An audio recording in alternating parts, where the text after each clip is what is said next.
Good morning students. आज हम इस वीडियो में बात करते हैं बीएससी पार्ट सेकंड के जो फोर्थ यूनिट है। हमारा टॉपिक चल रहा था एडवांस कैलकुलस, उसकी फोर्थ यूनिट है।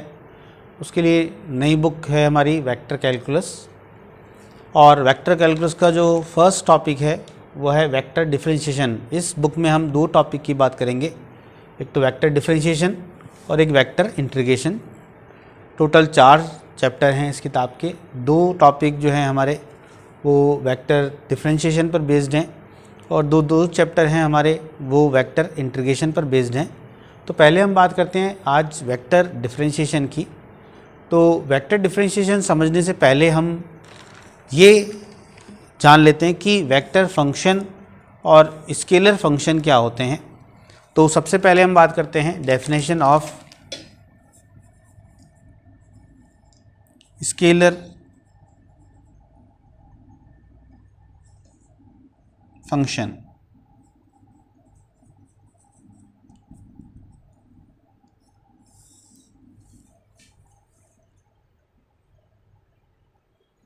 स्केलर फंक्शन की डेफिनेशन है, माना आर वास्तविक संख्याओं का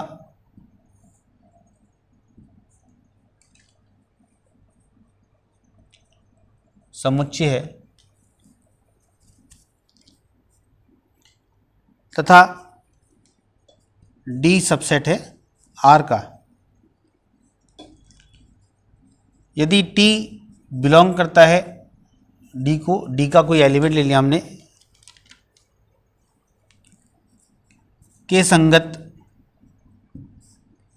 फाई टी एक अदिश राशि प्राप्त होती है, तो फलन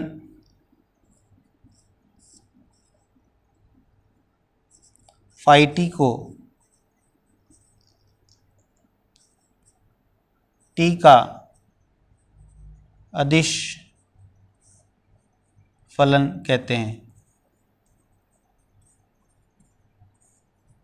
अर्थात एक हमारा जो डोमेन है डी, वो डी आर का एक सबसेट है, और इस डोमेन का कोई एलिमेंट, अगर ये कोई डोमेन है हमारा डी, इस डोमेन का कोई एलिमेंट हमने टी लिया और इस टी पर कोई फंक्शन अप्लाई किया हमने फाई टी। इस टी बिंदु पर अगर कोई फंक्शन टी अप्लाई करने पर, फाई अप्लाई करने पर यदि ये राशि स्केलर प्राप्त होती है, तो हम इस फलन फाई को टी का अदिश फलन कहते हैं। इसी प्रकार से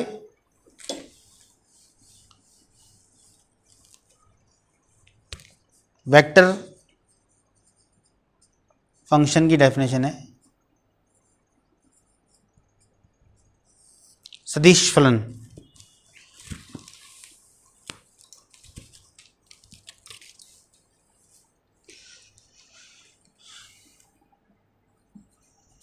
यदि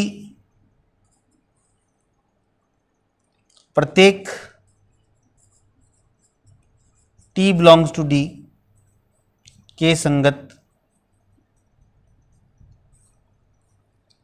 एफ टी एक ऐसा फलन है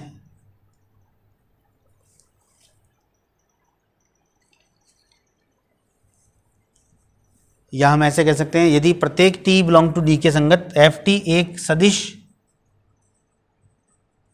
राशि प्राप्त होती हो,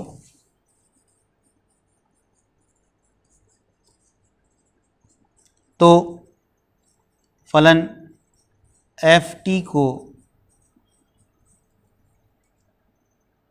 टी का सदिश फलन कहते हैं।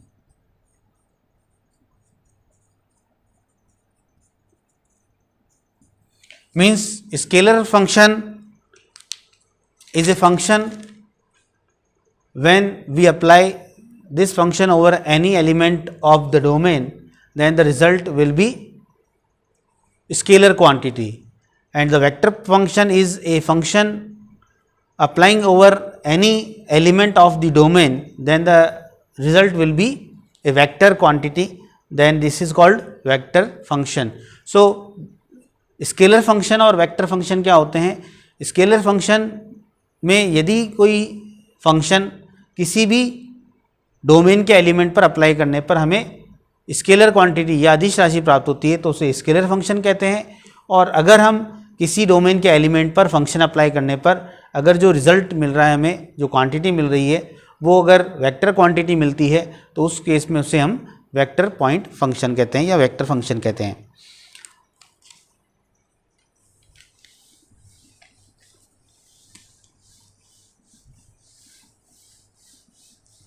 हम जानते हैं कि कोई भी वेक्टर जो है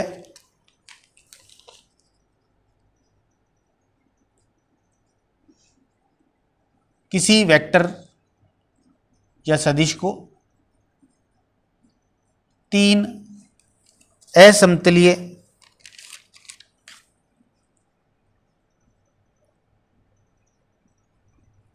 सदिशों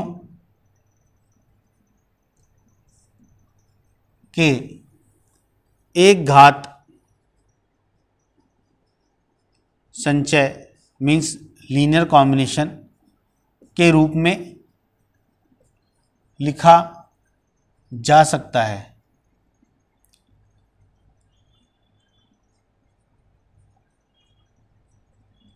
Every vector can be written as the linear combination of three non-collinear vectors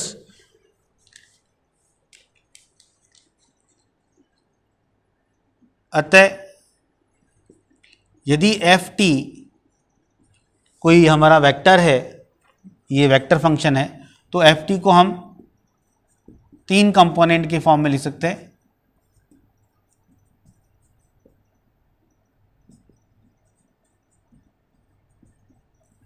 F T can be written as the linear combination of these three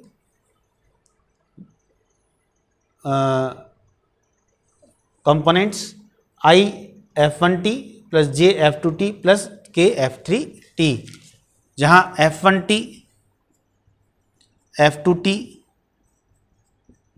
और f3t अचर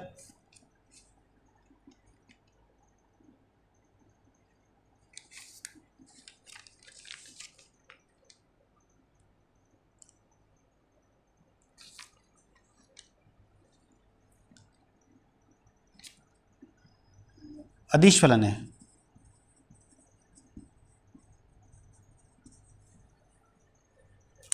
ये अदिश फलन है f1 f2 f3, लेकिन i j k जो है हमारे वो unit vector along x axis, unit vector along y axis, unit vector along z axis हैं, इसलिए ये वेक्टर क्वांटिटीज़ हैं। तो ये तो आपका अचर है परंतु ये आपका सदिश है। तो सदिश फंक्शन के ये असमतलीय तीन सदिशों के लीनियर कॉम्बिनेशन है। F T equal to I F one T plus J F two T plus K F three T. इसके बाद हम बात करते हैं डिफरेंशिएशन की, क्योंकि हमारा टॉपिक ही वेक्टर डिफरेंशिएशन है। सो वेक्टर डिफरेंशिएशन क्या होता है? किसी भी वेक्टर को r बराबर एफ टी या आई एफ वन टी जे F two T plus K F T three T के रूप में व्यक्त कर सकते हैं। r बराबर एफ टी हमारा कोई वेक्टर फंक्शन है। तो वेक्टर फंक्शन के डिफरेंशिएशन की बात करते हैं। वेक्टर फंक्शन जो है डेरिवेटिव ऑफ वेक्टर फंक्शन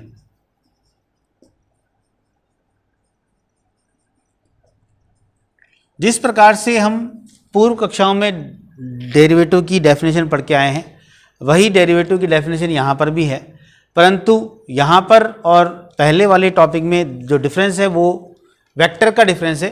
वहाँ पर हमारा कोई भी फंक्शन था, परंतु यहाँ पर हम बात करते हैं केवल वेक्टर फंक्शन की। तो मान लेते हैं, माना r बराबर एफ टी एक सदिश फलन है।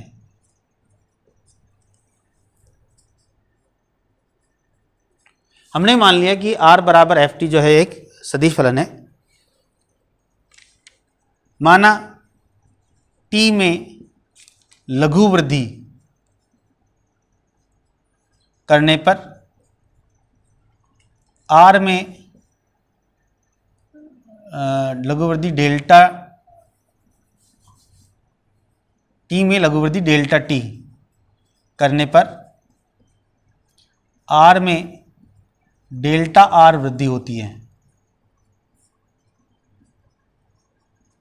अगर हम चेंज करते हैं t में, अगर t में डेल्टा t चेंज करते हैं तो r में डेल्टा r चेंज होता है।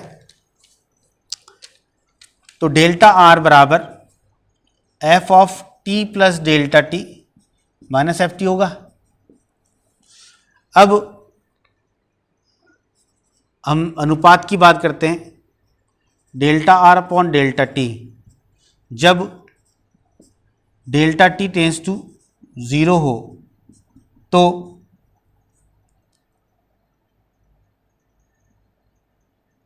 आर का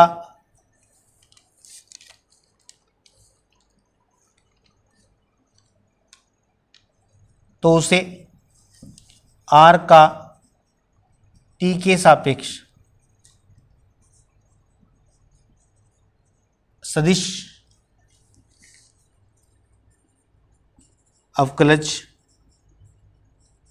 कहते हैं। अर्थात limit delta T tends to 0 delta R upon delta T, यह हमारा क्या है,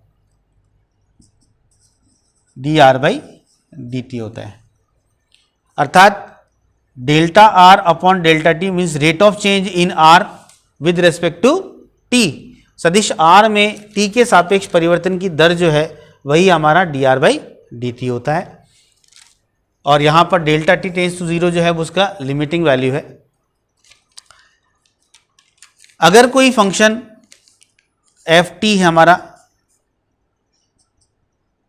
आई एफ वन टी जे F two T plus K F three T component की फॉर्म में हो, या हम ऐसे कह सकते हैं, मान लेते हैं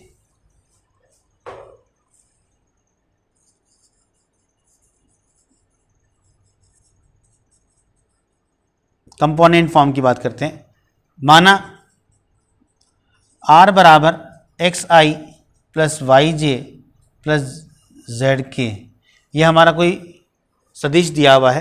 तो D R by D T it is limit delta T tends to 0 delta R by delta T, और इसके कंपोनेंट की फॉर्म में अगर हम लिखें तो I limit delta T tends to 0 del X by del T I plus limit delta T tends to 0 del Y by del T K plus limit delta T tends to 0 delta Z by delta T K. तो इसे हम